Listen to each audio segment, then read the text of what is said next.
తెలంగాణ రాష్ట్రం కోసం ఒకసారి అరుణ్ జైట్లీ గారు ఒక మాట చెప్పారు మేము పోయినప్పుడు ఢిల్లీలో. It is very rare to see a good agitator also turn into a good administrator. అంటే ఆందోళన చేయడం మాత్రమే కాదు, పరిపాలన చేయడం కూడా అద్భుతంగా కేసీఆర్ గారు చేస్తున్నారు అంటూ వారు కితాబ్ ఇచ్చిన విషయాన్ని ఎందుకు గుర్తు చేస్తా ఉన్నా అంటే, 10 ఏళ్ల పాటు కేసీఆర్ గారి నాయకత్వంలో సమర్థవంతంగా భారతదేశానికి ఆదర్శంగా ఒక మార్గదర్శిలా నిలబడ్డ తెలంగాణ గత 14-15 నెలలుగా సంక్షోభంలో ఎట్లా తల్లడిల్లుతున్నదో ఇవాళ ఖచ్చితంగా మళ్ళీ ఒకసారి ప్రధాన ప్రతిపక్షంగా ఈ ప్రభుత్వ వైఫల్యాలను ఎండగట్టాల్సిన బాధ్యత కూడా మా మీదనే ఉన్నది అని చెప్పి కూడా ఈ సమావేశం అభిప్రాయపడ్డది. తెలంగాణ కోసం జరిగిన త్యాగాలు, తెలంగాణ కోసం చేసిన పోరాటాలు ఇవేవి నిష్ఫలం కావద్దు అంటే, ప్రజల త్యాగాలు వృధా కావద్దు అంటే ఈ ప్రభుత్వాన్ని ఎండగట్టాల్సిన బాధ్యత ఖచ్చితంగా ఉన్నది అని చెప్పి కూడా సమావేశంలో అభిప్రాయం వ్యక్తమైంది. సాధించిన తెలంగాణని ఎన్నో రంగాల్లో కేసీఆర్ గారు అగ్రస్థానంలో నిలిపితే మరి చేతగాని కాంగ్రెస్ ప్రభుత్వం ఈ ఒక్క సంవత్సర కాలంలోనే మరి సంక్షోభంలోకి నెట్టిన పరిస్థితిని కూడా చాలా మంది ప్రస్తావించడం జరిగింది.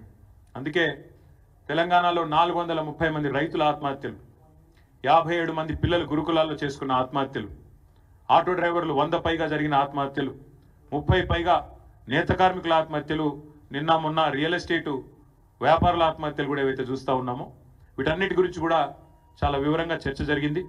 తెలంగాణ ప్రజల కన్నీళ్లను అర్థం చేసుకునే పార్టీగా, తెలంగాణ ప్రజల ఆర్తిని అర్థం చేసుకునే పార్టీగా, వారి కష్టాలను దూరం చేసే పార్టీగా టీఆర్ఎస్ పార్టీ ఒకవైపు రజతోత్సవ సంబురాలు చేస్తూనే మరొక వైపు నిరంతరం ఈ సంవత్సరం ప్రజా పోరాటాలు కూడా చేయాలి, వివిధ వర్గాల సమస్యలను కూడా తప్పకుండా ముందుండి నడిపించాలి అనే నిర్ణయాన్ని కూడా తీసుకున్నాం. ఇందాక నేను ప్రస్తావించిన కొన్ని వర్గాలు మాత్రమే కాకుండా ఇతర సమస్యలను కూడా ప్రధాన ప్రతిపక్షంగా ముందుండి పోరాటం చేయాలని చెప్పి కూడా కేసీఆర్ గారు దిశానిర్దేశం చేశారు. దాంతోపాటు సంస్థాగత నిర్మాణం, పార్టీ యొక్క సంస్థాగత నిర్మాణం కూడా పటిష్టంగా చేయాలి అనే ఆలోచన కూడా చేయడం జరిగింది. దానికి అనుగుణంగా మరి ఒక కార్యాచరణను కూడా ప్రకటించబోతా ఉన్నాం. ఏప్రిల్ 2వ వారంలో పార్టీ యొక్క ప్రతినిధుల సమావేశం, డెలిగేట్స్ మీటింగ్ ఒకటి హైదరాబాద్లో ఉంటుంది. ఎక్కడ అనేది డేటు, అదేవిధంగా ఎక్కడ అనేది మళ్ళీ ప్రకటిస్తాము. కానీ 2వ వారంలో బహుశా 9, 10 ఆ వారాల్లో, ఆ తేదీల్లో ఒక ప్రతినిధుల సమావేశం హైదరాబాద్లో ఉంటుంది. తదనంతరం మా పార్టీ 24 సంవత్సరాలు నిండి 25వ సంవత్సరంలో అడుగు పెడుతున్న శుభ సందర్భాన ఒక బహిరంగ సభ కూడా ఏప్రిల్ 27 నాడు నిర్వహించాలనుకున్నాం.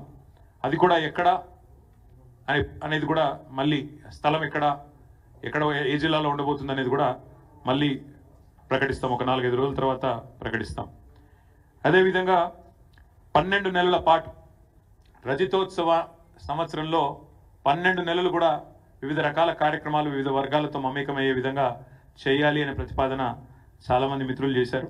కాబట్టి దాన్ని కూడా తప్పకుండా చాలా విస్తృతంగా చేపడతాం. సభ్యత్వ నమోదు కార్యక్రమం పార్టీ యొక్క గ్రామ కమిటీలు, వార్డు కమిటీలు, మండల కమిటీలు, పట్టణ కమిటీలు, జిల్లా మరియు రాష్ట్ర కమిటీ, తర్వాత అక్టోబర్ మాసానికి వచ్చేసరికి మా పార్టీ యొక్క రాష్ట్ర అధ్యక్ష పదవి ఎంపిక, ఇవన్నీ కూడా ఈ సంవత్సరమే జరగబోతా ఉన్నాయి. కాబట్టి ఒకవైపు రజతోత్సవ సంబురాలు, మరొక వైపు పార్టీ నిర్మాణం, ఇంకోవైపు ప్రజా పోరాటాల మీద మరి సమాలోచనలు, ఇవన్నీ కూడా కేసీఆర్ గారు చాలా వివరంగా చెప్పారు. దాంతోపాటు మిత్రులు కొన్ని మంచి సూచనలు కూడా వచ్చినాయి. శిక్షణా శిబిరాలు నిర్వహించాలి.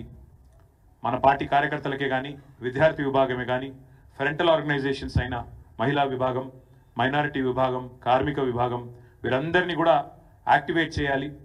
శిక్షణ కార్యక్రమాలు, సోషల్ మీడియా కమిటీలు ఇవన్నీ వేయాలని చెప్పి కూడా చాలామంది మిత్రులు సూచనలు చేసినారు.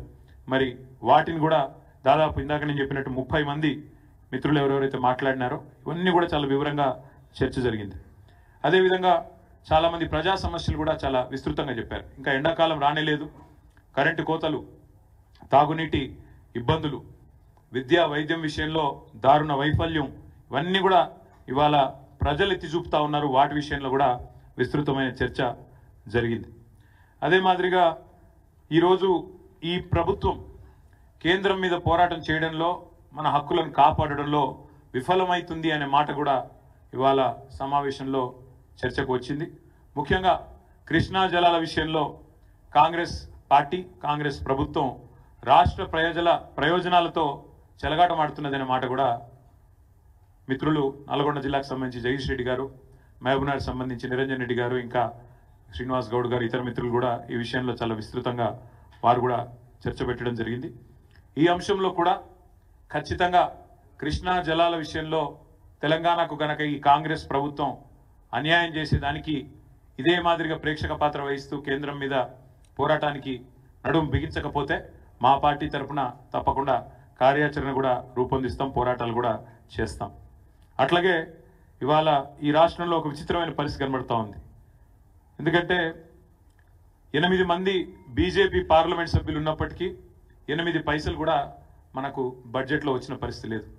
8 మంది బీజేపీ, 8 మంది కాంగ్రెస్, 2 పార్టీల ఎంపీలు ఉన్నప్పటికీ రాష్ట్రానికి దక్కింది మాత్రం గుండు సున్నా అనే విషయం కూడా చర్చకు వచ్చింది. ఏ రకంగా ఇవాళ ఆంధ్రప్రదేశ్లో 16 మంది ఎంపీలతో అక్కడ కేంద్రంలో భాగస్వాములుగా ఉన్న టీడీపీ వాళ్ళకి ఏ రకంగా లాభం జరుగుతున్నది, ఇవన్నీ కూడా చర్చకు వచ్చినాయి. ఏ రకంగా తెలంగాణ ప్రజలు కూడా తమ పాత్ర, బీఆర్ఎస్ అనే పార్టీ తమ ఇంటి పార్టీ ఢిల్లీలో ఉంటే ఖచ్చితంగా ఈ హక్కులను సాధించే దానిలో కానీ, పోరాటం చేసే దానిలో కానీ, కేంద్రం మెడల్ వంచే దానిలో కానీ ఏ రకంగా గతంలో పోరాడింది మీరు చూసినారు. తప్పకుండా ఆ విషయంలో కూడా విస్తృతమైన చర్చ కూడా జరిగింది. ఇంకా చాలా విషయాలు చర్చించడం జరిగింది.